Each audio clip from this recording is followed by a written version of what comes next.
Baiklah, Ibu akan membahas satu persatu dari tahapan-tahapan hari akhir. Yang pertama, Yaumul Ba'ats, hari dibangkitkan. Jadi, setelah dunia hancur tadi yang sudah ada di ilustrasi video tadi, hancur, apa yang terjadi? Semua manusia akan dihidupkan kembali.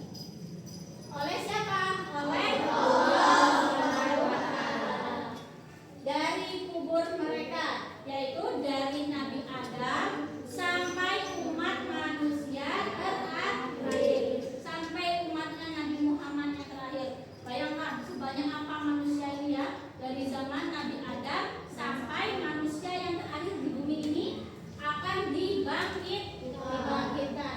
Rasulullah itu adalah manusia yang pertama yang dibangkitkan, dan juga Rasulullah itu nanti akan menjadi pemimpin kita di mana? Di Yaumul Mahsyar atau padang mahsyar ya. Dalilnya apa? Quran surat apa ini? Yasin ayat 51. Bunyinya apa? Dan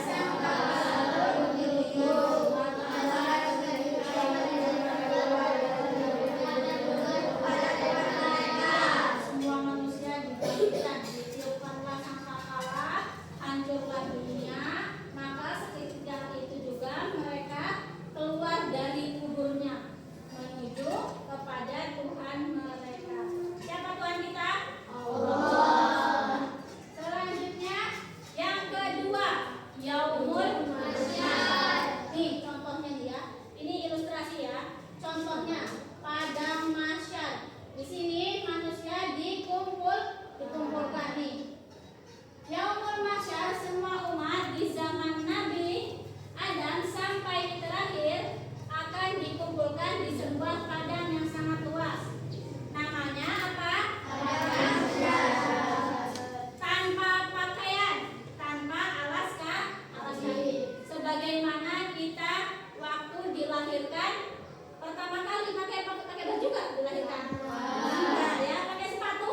Enggak. Kita dilahirkan tanpa busana, tanpa pakaian apapun, tanpa alas kaki. Nah, ketika kembali juga kita juga tanpa alas kaki dan juga tanpa pakai.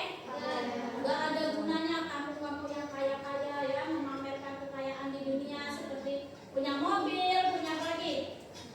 Apa? Tas, apa lagi? Punya sawah, apa lagi? Punya motor, punya kebun sawit ya.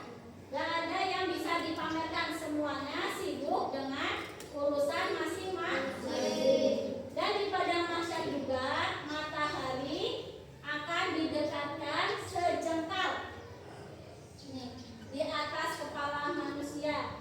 Manusia akan merasakan kepanasan yang mencekam menunggu penghakiman. Semua orang itu akan mengingat dosanya.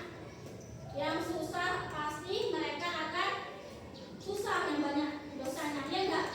Mereka akan ketar-ketir kesusahan. Bagi mereka yang beramal soleh di dunia, maka amal perbuatannya akan datang menaunginya sehingga tidak merasakan panas. Contohnya gimana? Kan matahari sejengkal. Kepanasan enggak kita? Bosan enggak kira-kira? Nah, tapi kalau di dunia ini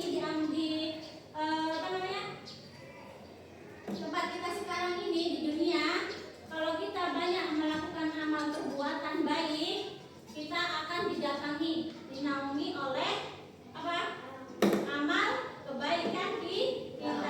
Jadi kita nggak akan kepanasan. Jadi jangan lupa untuk selalu berbuat baik. Nah Bu, setelah yang mahsyar nih, setelah dikumpulkan di padang mahsyar, lalu yang ketiga apa? Yang ketiga yaitu Yaumul Hisab. Apa Yaumul Hisab?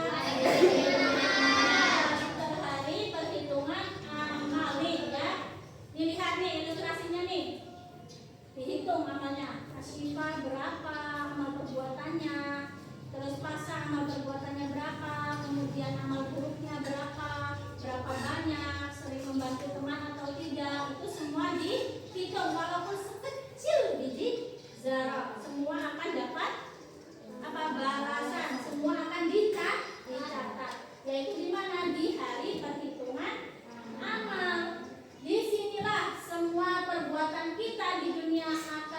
dihitung satu persatu. Padahal manusia sebanyak itu ya, tapi nggak ada yang kelewat ya. Tidak ada satu pun yang terlewat pada hari itu. Manusia tidak ada yang bisa berdusta. Berdusta itu apa? Berbohong. Pintar, berbohong. Tidak ada yang bisa berbohong atas amal perbuatan yang pernah mereka lakukan di dunia. Mulutnya dikunci. Terus yang jadi saksi apa? Tangan mereka yang berbicara. Misalnya tangannya dipakai buat mukulin teman, akan berbicara, tanganku selama ini dipakai untuk memukul teman, untuk mencuri. Itu semua akan berbicara. Mulut kita kan suka bohong. Nah itu nggak akan bisa, tidak akan bisa bohong. Tertutup, dikunci. Contoh amal-amal buruk, baik dan buruk apa aja? Amal baik,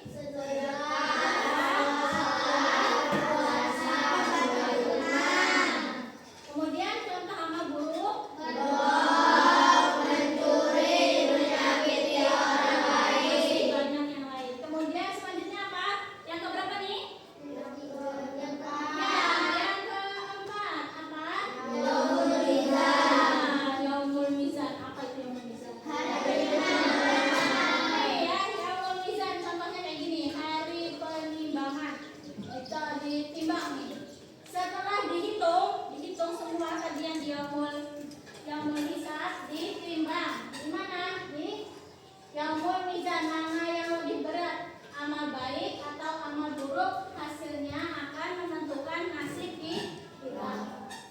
Quran surat apa dalilnya? Bacakan yang keras, Saka. Dibaca dalilnya. Dan kami akan memasang timbangan yang tepat pada hari kiamat, maka tidak seorang pun dirugikan sedikitpun. Ya, nggak ada seorang pun dirugikan. Pilih kasih nggak ada, karena Allah adalah hakim yang paling adil. Hakim yang paling adil. Ditimbang. Kalau misalnya berat yang mana, berarti ya dominan banyak amal baik lainnya. Kalau dominan sebelah kiri, dia banyak amal buruk. Nah, jadi apa yang harus kita lakukan? Banyak berbuat kebaikan. Yang terakhir apa?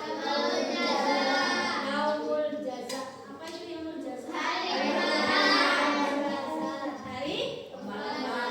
Coba dibaca Rahel, hari pembalasan.